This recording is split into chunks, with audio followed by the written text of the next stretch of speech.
Ballal sir म्हणजे मीच. मी प्रास्ताविक आपल्या समोर सादर करतोय. ते प्रास्ताविक सादर करण्यापूर्वी कुसुमाग्रजांनी एक कविता लिहिली होती कणा नावाची, आणि ती कणा नावाची जी कविता आहे ती सुरुवातीला मी आपल्या समोर सादर करतोय.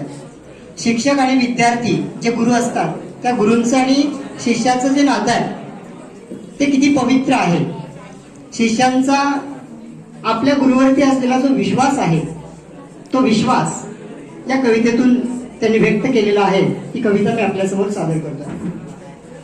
ओळखलं का सर मला पावसात आला कोणी, कपडे होते करदमलेले केसावरती पाणी, क्षणभर बसला नंतर हसला बोलला वरती पाहून, गंगामाई पाहून आली गेली घरट्यात राहून, माहेर वाशिन पोरी सारखी चार भिंतीत नाचली, मोकळ्या हाती जाईल कशी बायको मात्र वाचली, भिंत खचली चूल विझली होते नव्हते सारे नेले, भिंत खचली चूल विझली होते नव्हते सारे नेले, प्रसाद म्हणून पापण्यांमध्ये पाणी थोडे ठेवले, कारभार नीला घेऊन संगे, कारभार नीला घेऊन संगे सर आता लढतो आहे, पडकी भिंत बांधतो आहे चिखलगाळ काढतो आहे, कारभार नीला घेऊन संगे सर आता लढतो आहे, पडकी भिंत बांधतो आहे चिखलगाळ काढतो आहे, खिशाकडे हात जाताच हसत हसत उठला, खिशाकडे हात जाताच हसत हसत उठला, पैसा नको सर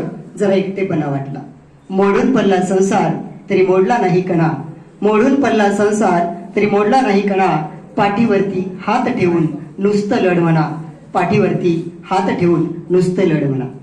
आणि हीच पाठीवरची जी शाबासकी आहे, ही जी थाप आहे, तीच गुणवंत विद्यार्थ्यांच्या पाठीवरती देण्यासाठी ज्ञानवर्धिनी परिवारानं आजच्या या कार्यक्रमाचं खऱ्या अर्थानं प्रयोजन केलेलं आहे.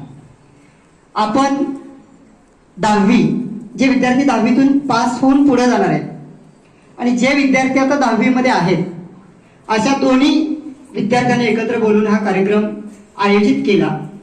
याचा उद्देश असा, ज्यांनी यश संपादन केलेलं आहे त्यांना प्रेरणा मिळावी, पुढे त्यांना आणखी त्यांच्यामध्ये करेज यावं, धैर्य निर्माण व्हावं आणि त्यांना चालना मिळावी, त्यांच्या यशाला पुढे अजून दिशा मिळावी, या उद्देशाने आपण हा कार्यक्रम आयोजित केला.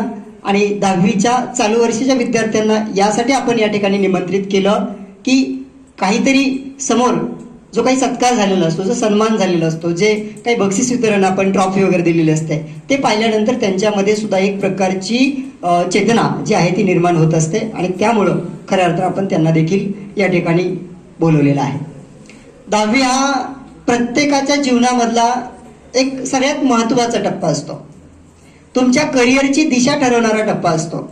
भविष्यामध्ये तुम्ही कोण असणार, भविष्यामध्ये तुम्हाला काय बनायचं आहे, भविष्यामध्ये तुम्ही काय असणार आहात, हे ठरवणारं हे वर्ष असतं, जे काही विद्यार्थ्यांनी पूर्ण केलेलं आहे.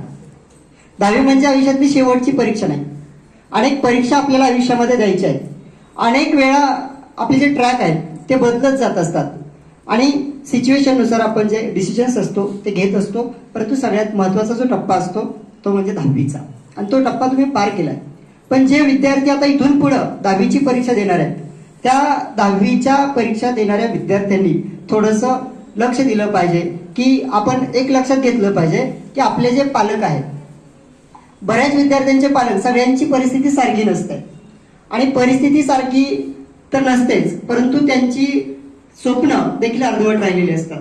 बऱ्याच पालकांना परिस्थितीमुळे शिक्षण घेता आलेलं नसतं, जबाबदारी अंगावर असते, हुशार असतात पण परिस्थिती नसायची आणि त्यामुळे त्यांची स्वप्न जे आहेत ते अर्धवट राहिलेली असतात.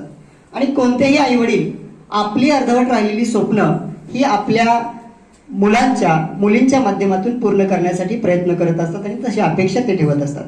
आपल्या पाल्यांसाठी जे हवं ते करण्याची त्यांची तयारी असते आणि म्हणून आपल्या आईवडिलांनी जर आपल्याकडून काही अपेक्षा ठेवलेल्या असतील तर त्यामध्ये काहीही गैर नाही. आपल्या आईवडिलांनी जी काही स्वप्न उराशी बाळगलेली आहेत त्या स्वप्नांना सत्यात उतरवण्यासाठी तुम्ही कर्तव्य आहे तुमचं की तुम्ही त्याची पूर्तता केली पाहिजे, त्या तसा प्रामाणिक अभ्यास केला पाहिजे, आपलं जे काही बॅड क्वालिटीज आहेत ते आपण रिमूव्ह केल्या पाहिजेत.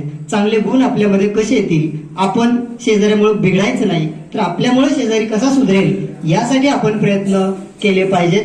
आणि खऱ्या अर्थानं ते तुम्हाला इथं जे काही विद्यार्थी यश संपादन केलेले आहेत त्यांच्याकडून काहीतरी प्रेरणा मिळावी यासाठीच तुम्हाला या ठिकाणी बोलवलेलं आहे. ठीक आहे.